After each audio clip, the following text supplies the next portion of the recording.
Hello student, मैं Sarvesh Sharma एमईटीटी college नगर online class में आप सभी का स्वागत है। जैसे कि आपको पता है कि रोजाना आपको ऑनलाइन स्टडी के लिए मटेरियल सेंड किया जा रहा है ना। तो आपको भी क्या करना होगा कि जो भी बताया जा रहा है उसको लगातार देखना होगा, समझना होगा। तो मेथड्स बता रहा था मैं आपको, शिक्षण विधियाँ, उसके अंतर्गत विश्लेषण विधि और संश्लेषण विधि। जैसे नाम है विश्लेषण संश्लेषण विधि, तो मैं केवल आपको सबसे पहले विश्लेषण विधि के बारे में बता रहा था।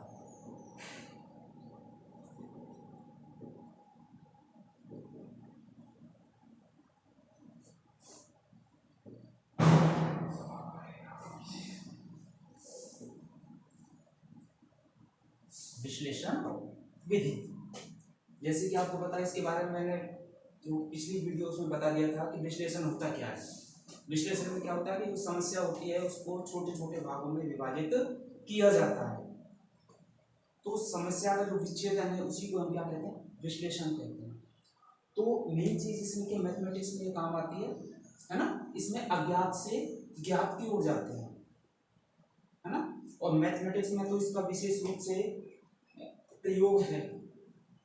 आप शिक्षण करा रहे हो तो मैथमेटिक्स के लिए वेरी वेरी इंपॉर्टेंट मेथड है ना। तो इसमें अज्ञात से ज्ञात की ओर जाते हैं और निष्कर्ष से अनुमान की ओर जाते हैं। और मैंने आपको इससे संबंधित ये बताया था कि देखो इसका उपयोग अंकगणित में कर सकते हो, नवीन समस्या के समाधान में, है ना। बीजगणित में समीकरण संबंधी समस्याओं को हल करने में आप इसका प्रयोग आसानी से कर सकते हो इस विधि का। और इस तरीके से जो प्रमेय होती है रेखा गणित के अंतर्गत, उसमें भी आप इसको अच्छे प्रकार अप्लाई कर सकते हो। रेखा गणित में तो इसका ज्यादा उपयोग होता है इस विधि का, विश्लेषण विधि का।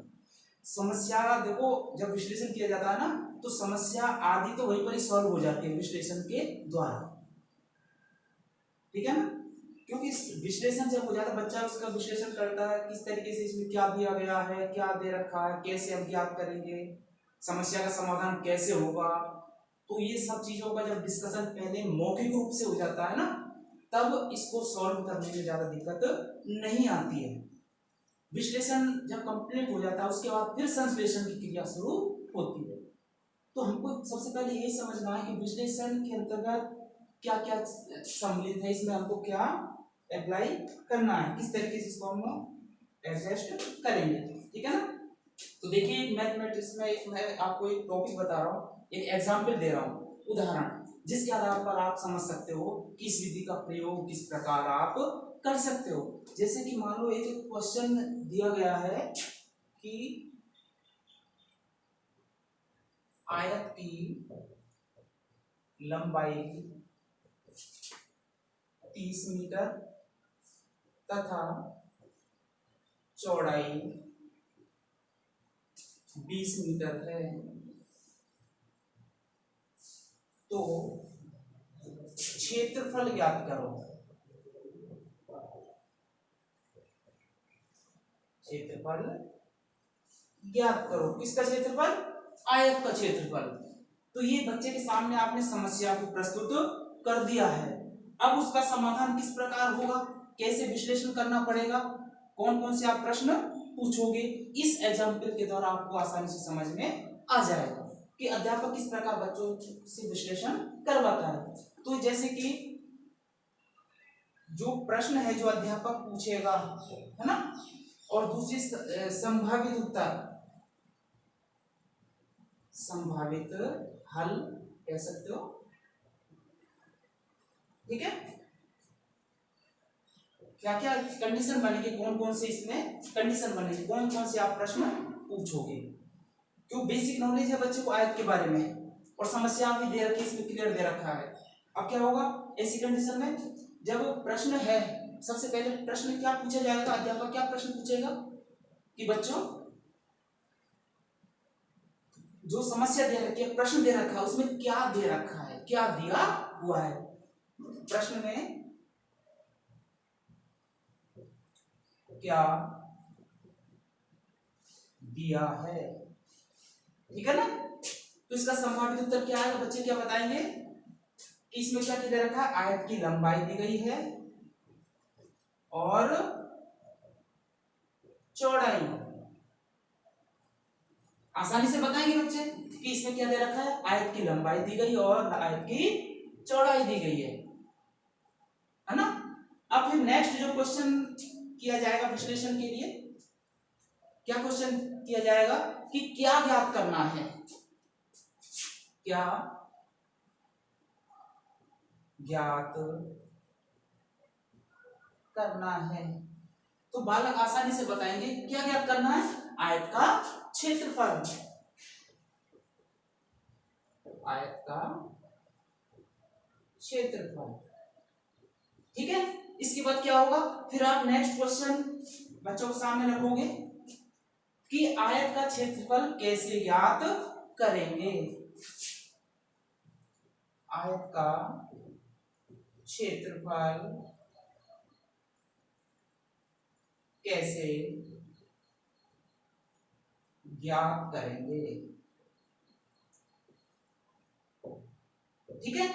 जब ये पूछा जाएगा कि आयत का क्षेत्रफल किस तरीके से ज्ञात करें, तो अब क्या बच्चा अपना आप बताएगा, क्या करेगा? उसको इसके बारे में बता रखा है कि देखो लंबाई दी गई है, चौड़ाई दी गई, तो बालक क्या बताएंगे? इसका संभावित आंसर क्या आएगा? बच्चे कहेंगे कि आयत लंबाई को चौड़ाई से गुणा कर देंगे, ठीक है ना। लंबाई को चौड़ाई से गुणा किया जाएगा। ये कौन बताएगा? बालक बताए, बच्चे बताएंगे। इतना उन्होंने बता दिया कि समस्या अपने सामने दे रखी है, लंबाई भी दे रखा है, चौड़ाई भी दे रखी है, ठीक है ना। तो क्षेत्रफल ज्ञात करने के लिए क्या किया जाएगा? लंबाई को चौड़ाई से गुणा किया जाएगा। अब नेक्स्ट क्वेश्चन आप क्या रख सकते हो कि आयत का क्षेत्रफल ज्ञात करने का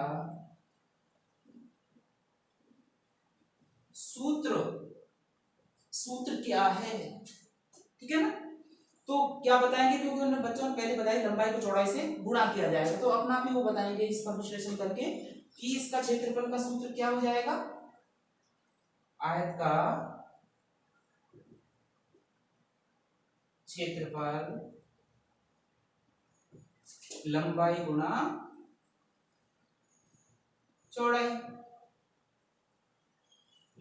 ठीक है। तो ये क्या हो गया? इस जो समस्या दी गई थी उसका विश्लेषण हो गया है। बहुत कुछ तो बच्चों को इसी से क्लियर हो गया, ठीक है ना। तो ये जो विधि है इसमें ये ध्यान रखना है कि बच्चों को क्या है कि इसमें मानसिक शक्ति, जो बालक की जो मानसिक शक्ति है वो विकसित होती है, मनोवैज्ञानिक विधि है ये, ठीक है ना। तो इसमें बच्चा कैसा रहता है? सक्रिय रहता है। तो इसके देखिए ये एग्जाम्पल है और काफी सारे एग्जाम्पलों के द्वारा इसको हम क्लियर कर सकते हैं। मैथमेटिक्स में काफी एग्जाम्पल है जिसको आप किस विधि के द्वारा पढ़ा सकते हो। ये है अपनी विश्लेषण विधि, इस विधि के द्वारा आप आसानी से टॉपिक को क्लियर कर सकते हो, ठीक है। अब इस विधि के क्या क्या गुण हैं, क्या इसके दोष हैं, मेरिट्स एंड डिमेरिट्स। इसकी मेरिट्स क्या है, इसके गुण क्या हैं,